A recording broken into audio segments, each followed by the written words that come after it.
What did I do in January?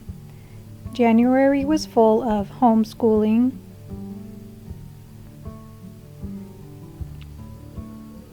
a lot of fiber art,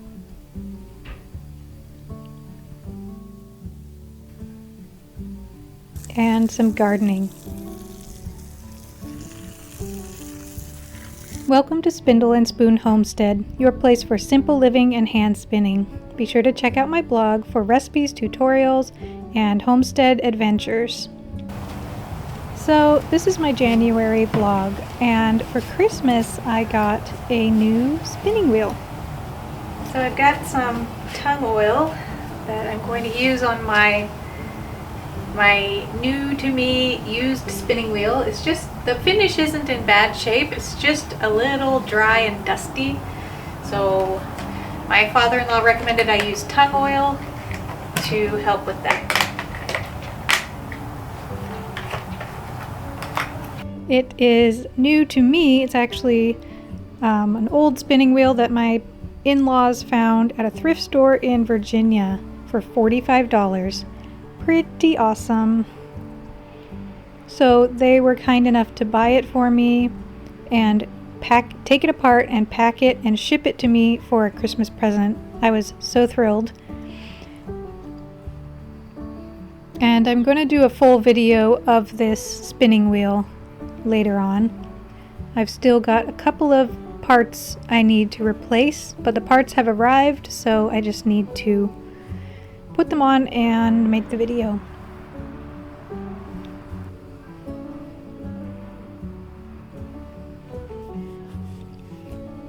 So to refurbish this used spinning wheel, I rubbed teak oil all over it. It was very thirsty old wood, so I needed to do something to kind of nourish it and brighten it back up and clean it. It's in really good condition though.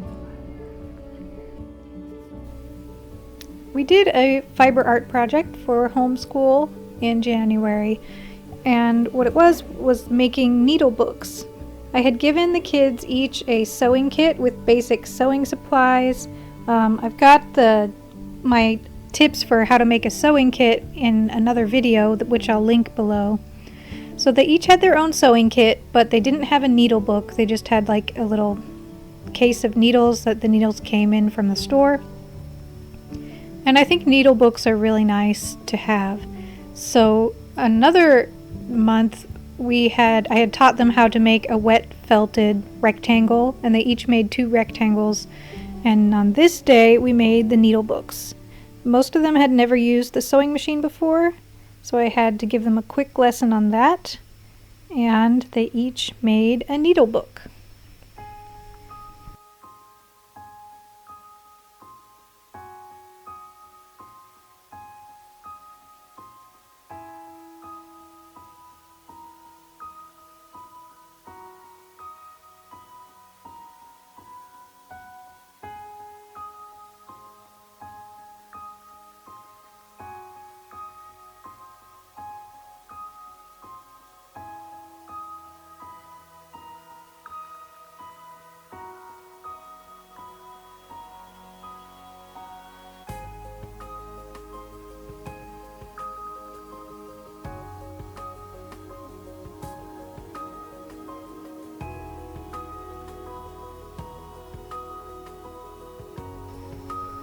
As a parent, I think it's important to teach our kids the things that we are good at.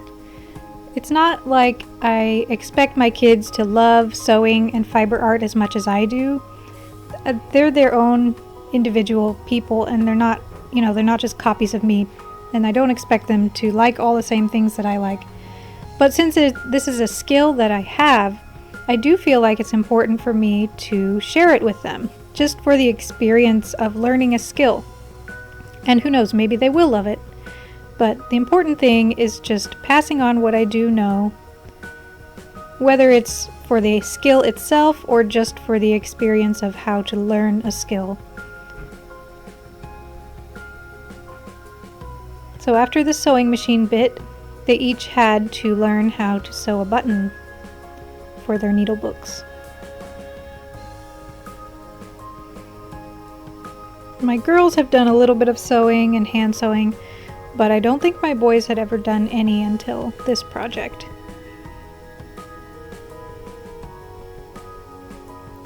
To me, knowing how to do very basic mending and sewing on buttons and things is an essential life skill. It's just so useful to be able to repair your clothes when you get a little popped seam or lose a button. You can save so much money that way and avoid throwing out perfectly good clothes that just need 1 or 2 5-minute fixes.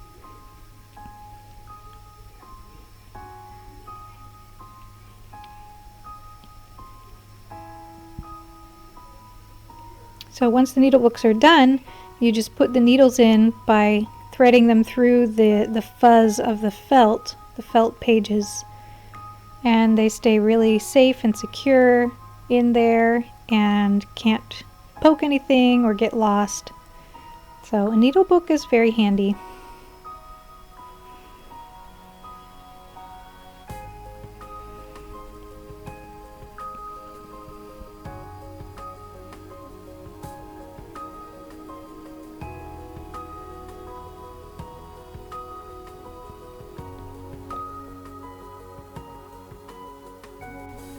Of course, on Rock Day, which is January 7th, I had to do some spinning. I don't spin every single day, but I had to make sure I did some on this day. Rock Day is also called Distaff Day or St. Distaff's Day, and it's a traditional day after the 12 days of Christmas, where everybody has to go back to work.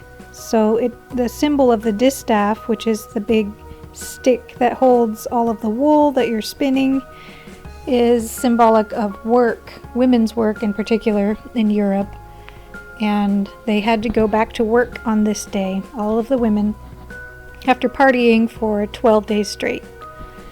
So they go back to work, pick up their distaffs and their spindles, and start spinning yarn again.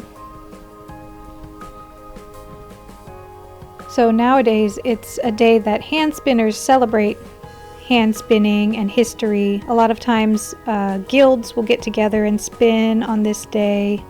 My guild is pretty far away from where I live, and I did go to Rock Day last January, but this year they were not able to organize one.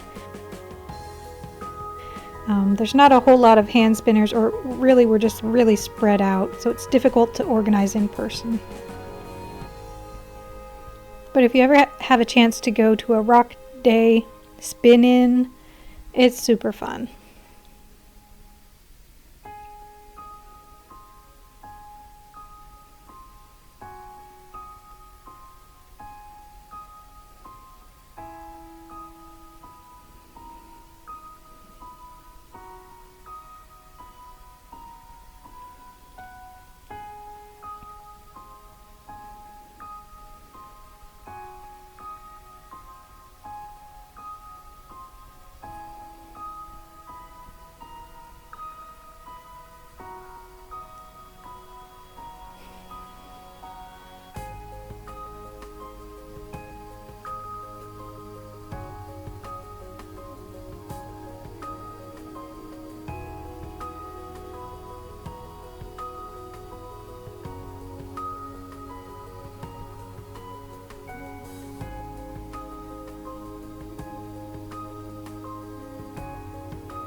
Later on, we had a house project of organizing all of this whole big row of lower cabinets in our kitchen.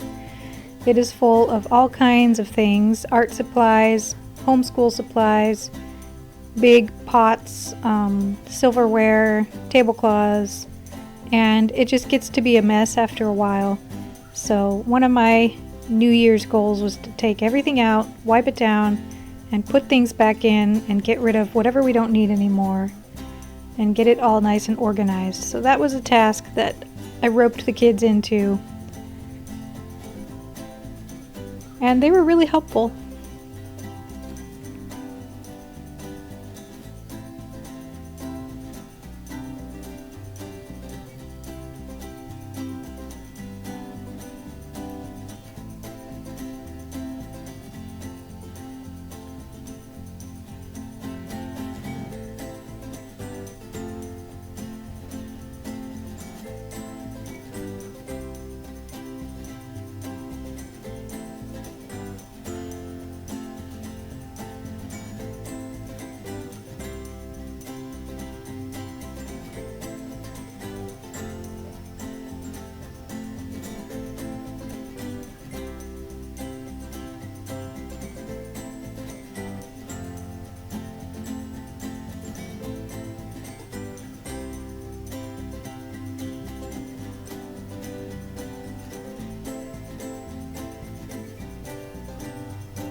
We also organized our art cart. It's always total chaos. Anyone who has like an art table or an art cabinet or cart with kids, you know how it gets.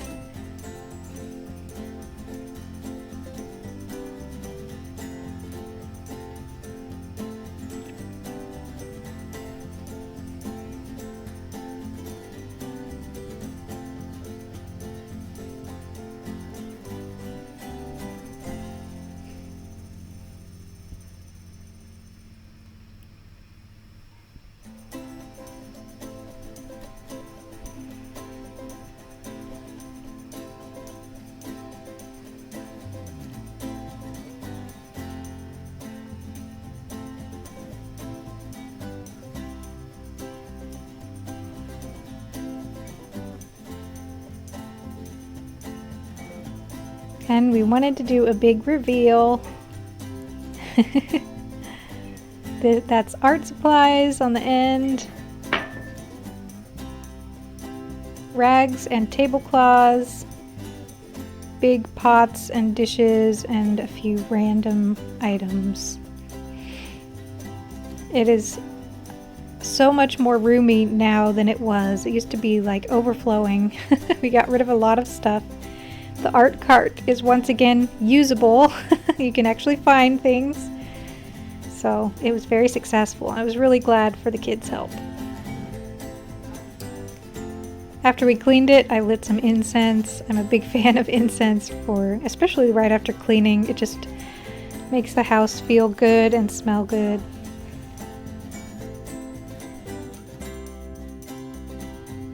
I've got my basket of cotton in the background. That's what I grew this past summer, and I'm going to make a video all about it once I get it ginned.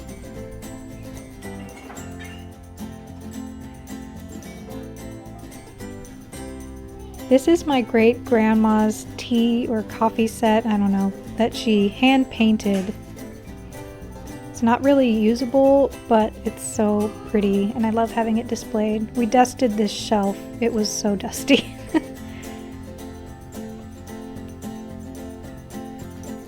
I just thought I would video myself hanging up some laundry. I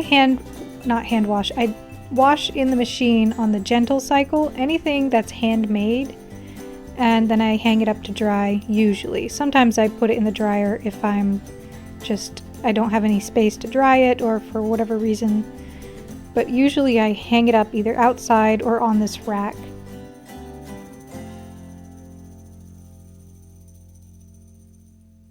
Taking really good care of clothes and textiles in our homes is a really important part of being a fiber artist, is because it's just appreciating textiles.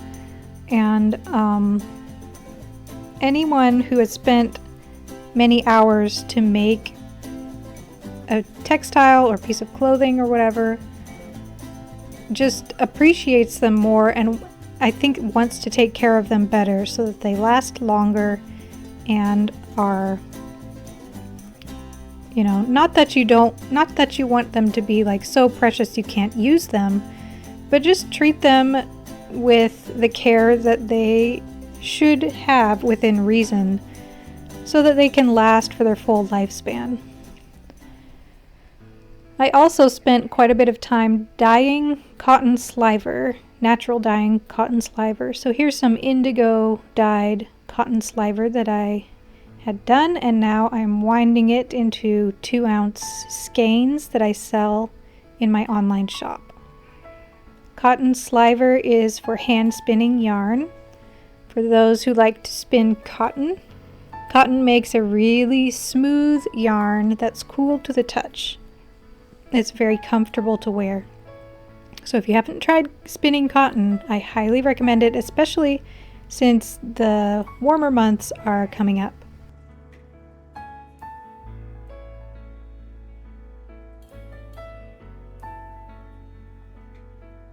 I also had a live sale in January for Woolen Fiber Arts Online Fiber Festival.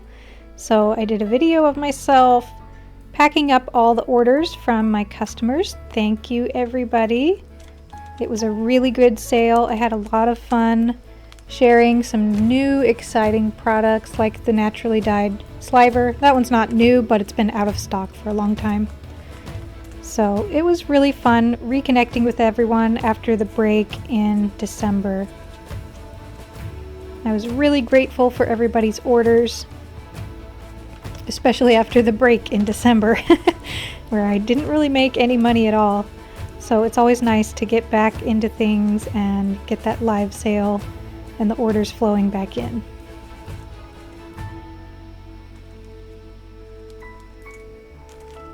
This is marshmallow fluff, angora, and cormo blended together. It's super luxurious. I think it's out of stock on my shop right now, but I restock it periodically.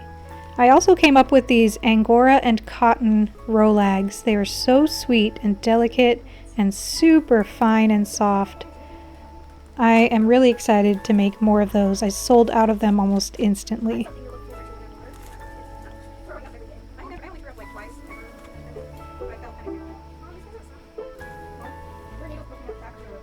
Also, you can see the 2 big white cake boxes on the floor. Those are my Louisiana fiber sample boxes. I was really happy to sell 2 of those. One of them even went all the way to Alaska, which just is so much fun. I also worked on my patchwork dress in January, which I did a whole video about, and I will put that in the description. These are strips of fabric from old clothes that I sewed together in panels and then cut and sewed again into patchwork. Are you ready?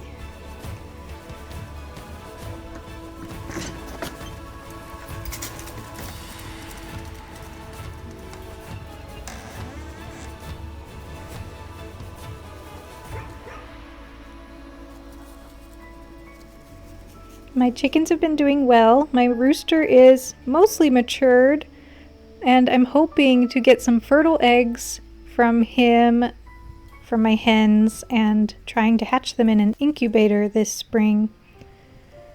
We worked in the garden as a family in January. Every year in January we have to lay down cardboard and leaves in our blueberry patch to block weeds, especially wild blackberries that just grow like crazy. So first we had to rip those up, then put down the cardboard and the leaves.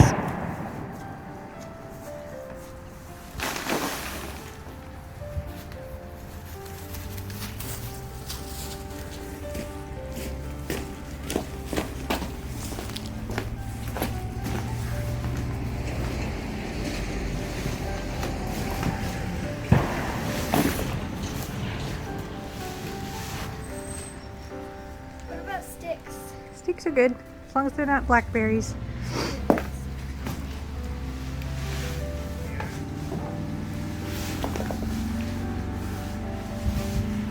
Look at all that muck.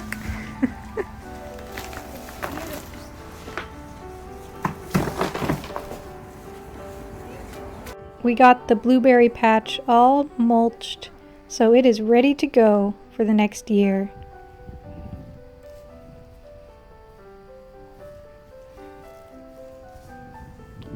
We pulled up our fall veggies that had made it through the winter.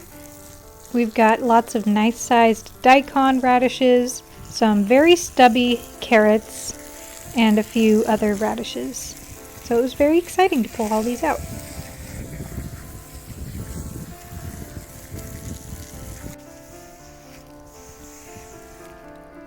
And honestly, one of the most fun things about gardening with rabbits is being able to feed the rabbits the tops of radishes, carrots, beets, all those things. They just love it so much.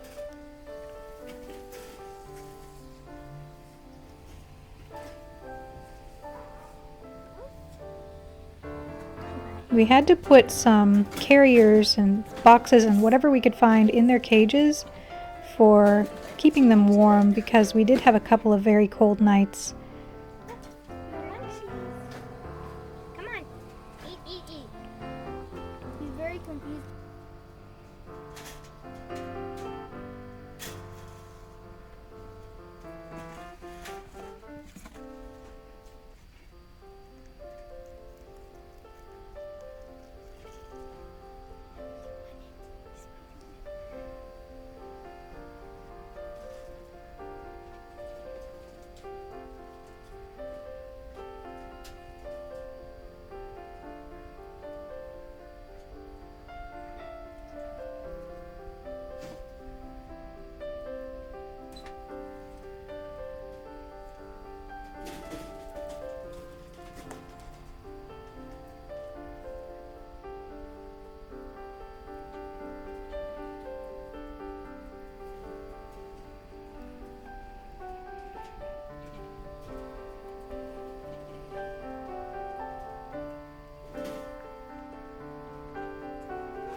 The rabbits have been doing really well this winter, growing their coats.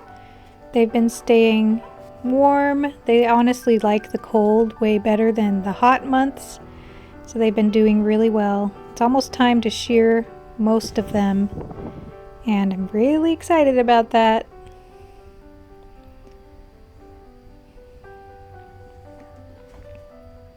They've all been very healthy and happy.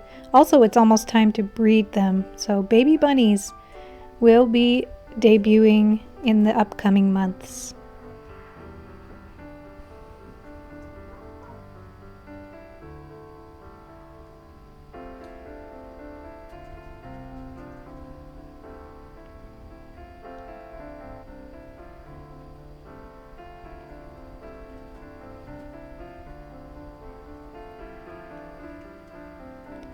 Okay, for, I am ashamed to say, like over a year, my poor daughter, Gail, has been wanting to use the big loom. And I finally helped her, teach her how to warp the loom. And she made herself a scarf. So she had purchased this yarn, this cotton kind of speckled yarn from Hobby Lobby. And she learned how to warp the loom. She only almost cried a couple times. It can be really frustrating and tedious, but she did it. And then she wove the weft with some of her own hand-spun yarn. And she wove the entire scarf in one day. It took several days to warp the loom, but only one to weave the scarf, which is pretty understandable, I think.